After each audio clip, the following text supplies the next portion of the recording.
Hello and welcome to Bristol Sport TV from Ashton Gate Sports Bar. In the next 10 minutes we'll bring you all you need to know about this weekend's sporting action, including our usual look around the West Stand and the stadium developments so far. But first, I'm pleased to say that our guest this week is a European gold medalist, Commonwealth silver medalist. She used to play for Bristol Academy Women. She's Bristol born and more importantly, she's a City fan. And also last week we mentioned that she had won the International Federation of Hockey's Rising Star of the Year award. Please welcome Lily Owsley. Thank you very much for coming in. Bit of a build-up. It's been a big couple of years for you, isn't it? Yeah, it's been massive. Mainly this year, kind of qualifying for the Olympics, so now everything's gearing towards August. And then also obviously winning the Europeans. That's got to go down as my all-time favourite moment in my career so far. You have qualified for the Olympics, and now we are in the countdown, as we mentioned last week, that you were voted this prestigious award of basically best young player in the world. Not bad. Were you quite surprised by that? Yeah, I really was. It got announced on Tuesday. I was up on a train going to Nottingham, and my friend just texted me like, "Oh my gosh, Leo!" And I panicked a bit. I was like, "What's wrong? Are you okay?" And she was like, "You won, like, you idiot." And I was honestly so shocked.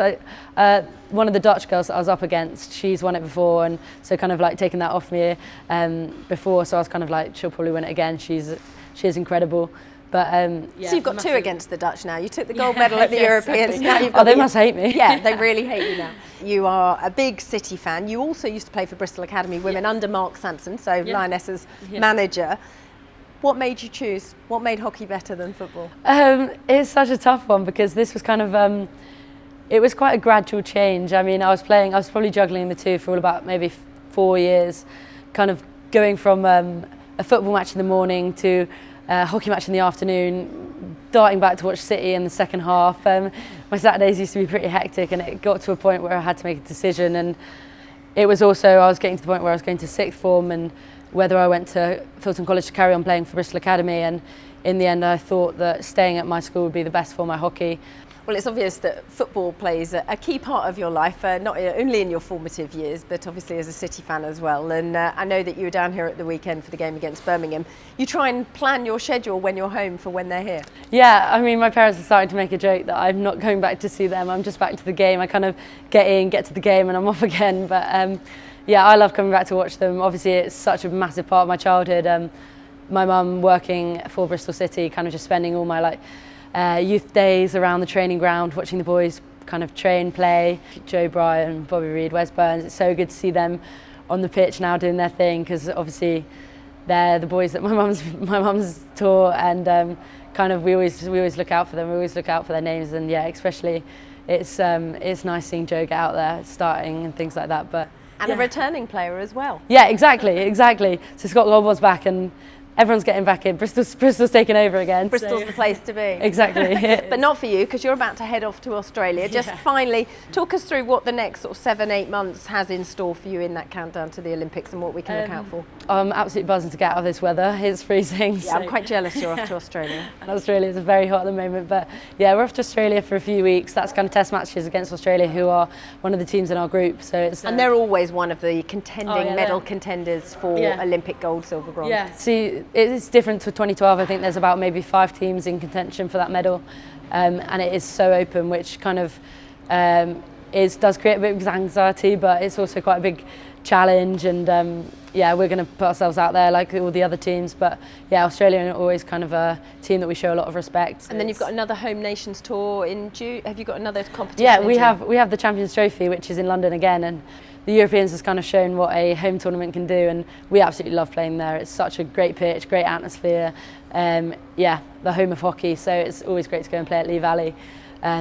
So yeah, I'm really excited for that, and it's an interesting tournament because it's so close to the Olympics. So it's a tough one because you have to look at it 2 ways. You could either think every person in the team is your competition, and it would eat you alive, and it would be a long 8 months, or you can see it as every person in that team is trying to make you a better player, and the competition, like in any sport, competition is healthy. If you're settled for a position and you're just resting on your laurels, you're never really going to get better. So yeah, you have to kind of look at it in the way that everyone is your competition, but they're also there trying to make you a better player. Because yeah, I mean, if you don't look at it in the way that you've got to make someone better to make the team better. If you don't look at it that way, you're not really buying into the team culture. All right, well, thank you very much for coming in. Very best of luck for Australia and, of course, for Rio. And I think that provides us with a fascinating insight into exactly why you guys have come away with the gold medal so recently last year. So best of luck. Thanks very much.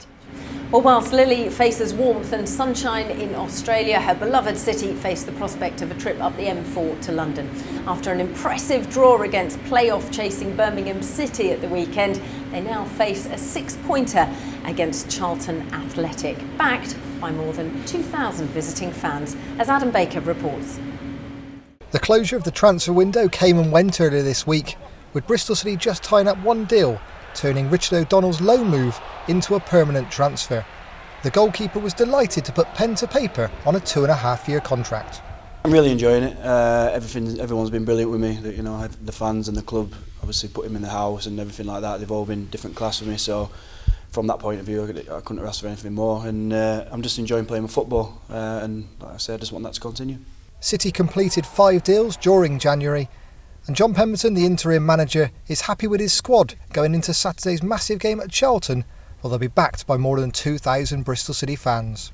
It'll be a tough game. They had a good result up at Rotherham, which obviously puts them in good stead to going into this one. But we've been all right. We've looked quite solid. We do need, we spoke about it again this week and showed them we do need to try and get, take some chances. We're creating them. What we'd like to do is just hit the back of the net with one, and then the floodgates might open for us. But yeah, we're ready for the game. Joe Bryan is to return to the squad after a knee injury, but Luke Ayling remains on the sidelines with the same problem. The match is pay on the day for Bristol City fans. Well, City women have their first game of 2016 this Sunday as they take on QPR in the 3rd round of the SSE FA Cup. And manager Willie says he's looking forward to their very first competitive game of the season. I think I'm probably as excited as the girls are. Obviously it's quite a historic moment, Bristol City women's first game. It's come probably a little bit earlier than we'd have liked, in terms of we've only been back on the pitch since Monday training, so for a game to come so quickly it's not ideal, but it's what it is, and the girls will certainly be motivated for it. And just a reminder, tickets are available on the website. Kick-off is at 2 o'clock at the Stoke Gifford Stadium. To basketball now, and Flyers ended a run of 4 straight defeats to pick up their largest home win of the season in front of another sellout crowd against Leeds Force. Here's Coach K. We started off the game very strong. We had a good tempo, and we built the lead going to halftime. And then in the second half, obviously, tiredness kicked in a bit.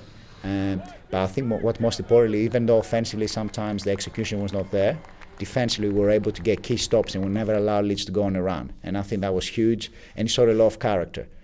So yeah, big win. We needed that one, and it's good to record the first win of 2016. And now we've got to move forward, and we've got to, that should give us the confidence required.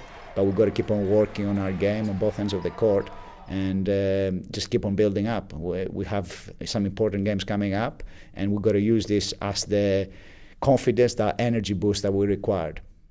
Well, the Flyers face a much tougher challenge this weekend as they welcome table-topping Newcastle to the SGS Wise Arena on Saturday. Tip-off is at 7:30 and tickets are selling out fast, so check out the website to book yours now.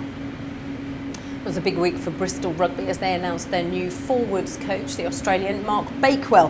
The former Bath coach joins after a stint in Japan. And Tom Vogt caught up with Andy Robinson about the appointment. He's coached in Europe previously, working in France, but also most notably working in England at Bath, where he did a top job with Bath in the late 2000s. And we've got, I've known him with his time at Bath, but also coaching against him when he was coach of Tonga when they played against Scotland. So he's got huge credibility as a forwards coach, and he was available, having finished a stint in Japan, and it's great that he was keen to come and join us. Well, now to our weekly look at the stadium and how the rebuild is continuing here in the West Stand. and the cladding continues apace around the outside of the curve of the West Stand corner. And this lower seating deck has also been slotting into place nicely. It's now reached halfway along the new West Stand, and the whole deck should be slotted into place by the end of this month. Well, speaking of the end of the month, the Big Sports Breakfast returns on Friday, February the 19th. And to coincide with the Six Nations Rugby, we'll be welcoming former England rugby captain and World Cup winner Lewis Moody to Ashton Gate as our keynote speaker. This event is open to the public, but of course Lansdowne Club members, you do get a discount. Check out the website for more details. Well, I hope you've enjoyed the programme. Don't forget you can follow us on Twitter at Bristol_sport, or subscribe to Bristol Sport TV to make sure you get your weekly updates of what's happening in the world of sport in Bristol. Hope to see you next week, but in the meantime, have a great weekend of Bristol Sport.